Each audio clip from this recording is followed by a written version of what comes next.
This is the Schmo with the Pro. He's 11-3. He's an electrifying lightweight Super Sage Northcutt here at Team Alpha Male, Sacramento, California. How we doing? Man, doing great. Standing with you.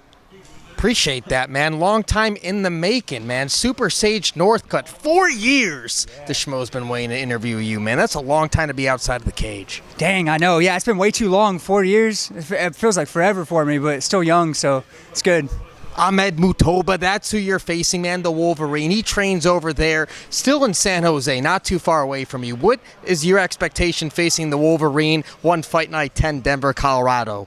Well, looking back at his last two fights, watching those, he had two finishes. So obviously, he's a tough competitor for one championship. Every fighter in one is very tough and talented. So I'm coming out, been training Team Alpha Male, staying sharp. Just finished, crazy sweaty, but feeling ready for next week. Well, you're a cerebral guy. You're a one-time guy who is also training and doing the engineering. At what point did you realize you're going to become this full-time fighter and give up on the dream of being an engineer?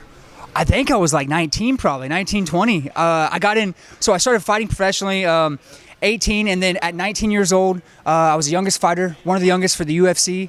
A couple of fights in, I was trying to juggle studying to be an engineer, fighting professionally for the UFC, and I was like, it's time to devote all my time fighting professionally, so that's when I did that, made that switch. And what's your best advice for all these up-and-coming young guys? Because in the UFC, the Raul Rosas Jr., he just had his second professional fight. He got the loss. How do you rebound mentally from something like that? Best advice. Man, he's super young, very talented. I say, looking back right now, if I can get in a gym like this, a bunch of professional fighters, get into train with some of the best fighters, best strikers, best grapplers at a young age, I would have done it sooner. So that'd be my advice. Who's the most alpha of all the alpha males right here in Team Alpha Male on the mats? Oh, man, you got to look at UFC Hall of Famer, Uriah Faber. I mean, he's the dog. Anybody coming a close second, or is he just head over heels above everybody else? Man, every day in practice, you have every guy fighting to be the best. So, every guy in here is super talented. What kind of statement do you think you're going to be making May 5th over there in high elevation Denver, Colorado? I'm looking to go out there, for a win. I like to make my fights exciting. I like to put on a great show.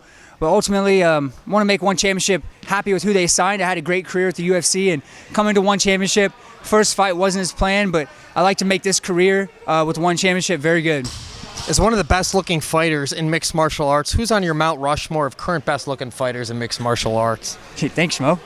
I got to be honest here. Man, thanks. I don't know. I haven't thought about that. I got to put some thought into that. All right, to be continued. Now, you're a guy who likes to eat pretty well, so what's your cheat meal? Cheat meal is sushi. I'll go. So, okay, you funny can't story. cheat on sushi unless it's fried sushi. Yeah, you get the tempura sushi.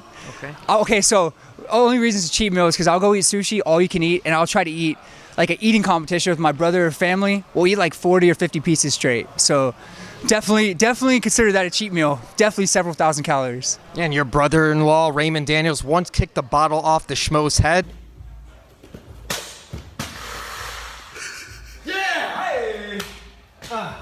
Has he ever kicked you in any unusual places? Yeah, I think so.